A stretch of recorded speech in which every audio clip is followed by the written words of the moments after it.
Sziasztok! Mindenkit sok szeretettel üdvözlök 2020 januárjában, ugyanis ez az első főzés ebben az évben. És jó magam is, illetve a családom is belekezd a tisztítókúrába, fogyókúrába, de egy olyanba, ami nem sanyargatja meg testünket. És én a káposztára esküszöm. Ugyanis a káposzta az lehetőséget ad mindenre, hogy vitaminokat vigyünk be a testünkbe, hogy finom ételeket tegyünk, és ezzel egy időben még akár fogyhatunk is.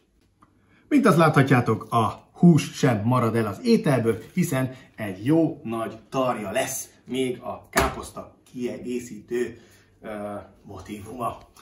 A lényeg ebben a tisztító és fogyókúrában, hogy nem használok finomított szénhidrátot, illetve tehát távol tartom magam a liszttől, illetve a cukortól. És már is nagyon sokat tettünk az egészségünk érdekében. És ugyanakkor meg nem sanyargatjuk magunkat, hiszen ebből egy nagyon finom étel készül majd, ugyanis a zsír az barát. Az egyszerű, de finom ételeknek az alapja ugye a finom alapanyagok. Na hát, és itt jön a Hajdú Hatházi káposzta szóba. Ugyanis én erre a káposztára esküszöm, ugyanis hogy ha a jó káposztát nézzük, akkor a jó káposztának nem szabad túl sósnak lenni, túl savanyúnak lenni, roppanósnak kell lennie, és finomnak. Na hát ilyen a Hajdú Hatházi káposzta. Nem lehet abba hagyni. Innen is üdvözlök minden Hajdú Hatházi és környékbeli lakost. Jó, a másik fontos alappillér a hús, a jó minőségű friss tarja, illetve a császárhús, valamint a szalonna, a füstölt szalonna, amit letettem a mélyütőbe, hozom, mégis mutatom, hogy miért. Íme a füstölt szalonna, melyet lefagyasztottam. Már azért, hogy a szeletelésben tudjak mutatni egy kis praktikát. Először is kell hozzá ugye egy éles kés, és a félig már megfagyott szalonnát egyszerűen elkezdem szépen bevágni. Úgy, hogy a bőre van ugye alul, és a szalonna fölül. Így el tudjuk azt érni, hogy nagyon vékony szeleteket, nagyon vékony kockákat, vagy nagyon vékony csíkokat fogunk tudni vágni. Ehhez az ételhez körülbelül egy olyan 10-15 dekányi szalonnára van szükségünk. Jó, a lényeg, hogy most hosszanti irányba bevágjuk, és ugye, mivel fagyott a szalonna, könnyű vele dolgozni, és így, nézzétek meg, nagyon apró, kis kocka és egyenletes kis kocka szalonnát lehet vágni belőle. Így. Ez azért nagyon fontos, mert a sütőben majd ez annyira ki fog olvadni és meg fog pirulni, hogy szinte eltűnik majd az ételben. Ezt a részét pedig érdemes csak úgy beletenni, ezt ki tudjuk majd venni. Szóval ez a következő hozzávaló. Ami még nagyon fontos, és ami az egésznek megadja a technológiáját, tehát hogy hogyan készítjük el, ez az edény. Kedvenc edényem egyike, ugyanis a lényege az, hogy bármit teszel bele, szaftosra tud benne sülni. A lényege, hogy ez egy, bár teflon bevonat, én mindig ki szoktam kenni egy kis zsírral. Kis zsírral, hát azért adok vele bőven. Jó. Tehát, hogy az alján legyen első motívum. Második motívum, hogy a káposztát szépen az aljára teszem, és egy kicsit így széthúzom, és így rétegezem. Tehát csinálok egy káposzta ágyat. Mostanában nagyon divatos ez a káposzta ágy. Van vízágy, francia ágy, és a legjobb káposzta ágy. Mint azt láthatjátok, a káposztának, ami 2 kiló volt egyébként, annak a felét, tehát 1 kilót tettem alulra, és ha kész van az ágy, akkor jöhet rá a lepedő. Na most a lepedő az 2 fej vörös hagyma, ilyen apró, nem apróra, hanem félfőre vágva, tehát félbevágjátok és úgy keresztbe. Ezt szépen el kell szórni rajta, mind a 2 fejet. Így. Utána jön hozzá húzatként a szalonna kocka, amit előbb ugye összekockáztunk, annak is ugye az a része, amit apróra vágtatok, vagy elvágtak, hát én vágtam, de majd ti is így fogjátok összevágni, tehát szép apróra, így. Ezt a nagyobb részét, ezt ide, ami ugye megmarad a bőrös rész, azt ide oldalra szoktam mindig behelyezni. Jöhet rá 2 szelet, vagy 2 gerezd szeletekre vágott fokhagyma, így, ezek a párnák, hogy úgy mondjam. Jön rá egy mókáskanálnyi őrölt kömény, ezzel így megszórjátok, és 3 darab mini babérlevél, így, a tál különböző részeire, így. Ezt követi aztán a császárhús. És nagyon zsírosnak látszik a cucc, higgyétek el, nem az, ennyi azért kell. Tehát egy jó ízű káposzta a füstölt hússal, illetve, éhes vagyok már, a tarjával, nyelni se, és könnyeztem, az a hagyma miatt van egyébként, nagyon finom ízt tud együtt alkotni, és pafon egyszerű. Jó, tehát most a maradékokat is belesöpröm, így. Okay. És jöhet rá a tarja. Na, a tarja. Megfogjuk a húsit, egybe tarja, ez körülbelül egy 1,2 kg. Semmit nem kell csinálni vele. Fogjátok és szépen így ujjnyi vastag szeletekre vágjátok. Lehet, hogy nektek 2 ujjnyi, az én 1 ujjam, mert láthatjátok, elég virsli. De a lényeg, hogy körülbelül akkor úgy mondom, hogy 1-1,5 centi vastag legyen a hús. Higgyétek el, puha lesz, mint a vaj. Jó? És ehhez olyan edényt kell keresnetek, ami zárható tetejű. Jó, és ez is olyan, tehát zárható. Állj meg! Béla, nem jó!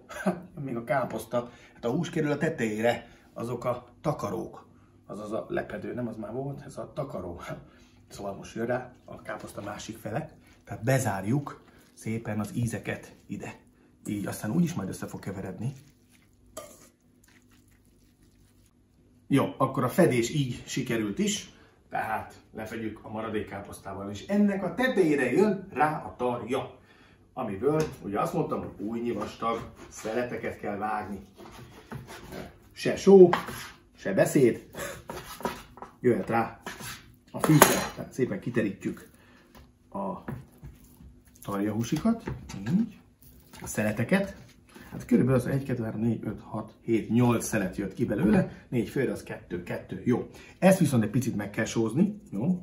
Ugyanúgy egy pici köménymagot teszünk rá, így, szintén egy mokkáskanálnyit. És ami a lényeg, hogy még borsot is őrölünk rá frissen. Nem ilyen előre őrölt bors, frissen őrölt borsot, jó. Nagyon fontos az íz kialakításában. Jó. Így. Na most az így előkészített hússzeleteket fűszerezéssel felfelé helyezzük bele az edénybe úgy, hogy ne fedjék egymást. Tehát különálló szeletek legyenek. Így.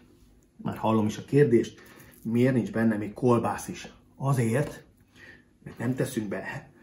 Ugyanis paprika mentesen fogunk most ételt készíteni. Ehhez nem kell, csak a nagyon jó ízű káposzta, a finom tarja, ami nincs lefagyasztva, ugye?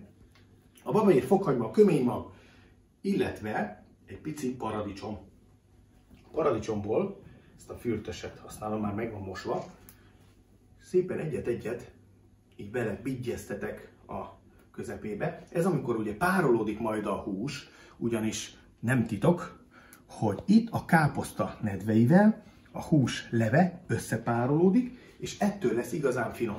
Ennek az edénynek meg olyan a kiképzése, hogy visszanyomja rá a párát és a gőzt, és egybe puhítja, és összekeveri az ízeket. Jó, de még egy dolog van. Megtisztítottam 4 darab krumplit, ugyanis azért krumplit szeretnék beletenni még.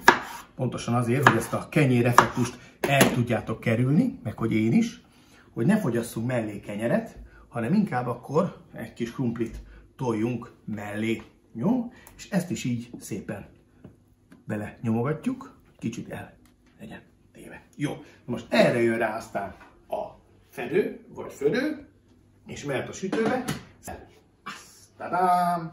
Íme a husi és a káposzta. Lehet látni, hogy minden jól megpárolódott, ott van benne a rengeteg szaft. Innentől kezdve már csak az a dolgunk, hogy erős, közel 200 fokon jól rápirítsünk fedő nélkül. Azért, hogy a tarja ne csak szaftos, hanem ropogós is legyen. Valamint az itt alul keletkezett szaft és lé egy picit beforralódik. Tehát láthatjátok, hogy ennek az edénynek a lényege hasonló, mint a römertopf vagy a agyagedény, hogy teljesen szaftosan tud párolódni benne a hús, a káposzta minden együtt. Viszont az előnye az, hogy sokkal vékonyabb maga a fala, hamarabb átmelegszik, és hát nagyobb mennyiséget tudsz benne egyszerre készíteni. Jó, akkor jöjjön a pirítás. Tehát 200 fok, körülbelül 15 perc. És akkor íme, hát nem 20-30 perc után az igaz, de lehet látni, hogy szépen megpirult a tarja felső része, még a krumpli egyes része is, a paradicsom, és hát ugye a káposzta, ha megnézzük, így, akkor az is nagyon finoman összeértek az ízek, megpárolódott a császárhússal, ott a finom szaftalé, és ebbe nem kell természetesen semmi. Ez így, hogy van, készen van. Na, hogyan is néz ez ki? Azért tálalok egyet, jó? A lényeg, hogy ebből a káposztából így, ahogy van, mehet a tányérra. Így. Tehát lehet látni, hogy a hagymával, a füstölt szalonnával szépen összepárolódott. Így. És ez tényleg egy finom csemege, egy kis szaltot is azért rá. Így. Valamint a húsiból azt mondja, hogy egy. Hát ugye még egy szelet. Megbeszéltük, hogy azért kiadós lehet az étkezés. Egy kis sült paradicsom mellé, egy kis burgonya, de hát azért ezt el is lehet hagyni, úgy még jobban adunk az egészségünknek. Így. És amivel még nyakon lehetne talán önteni, az egy evőkanál tejfel ide rá. Így. Hát ez egy olyan jó kis kiadós adag. Ezzel fogyjatok, ha tudtok. Sziasztok!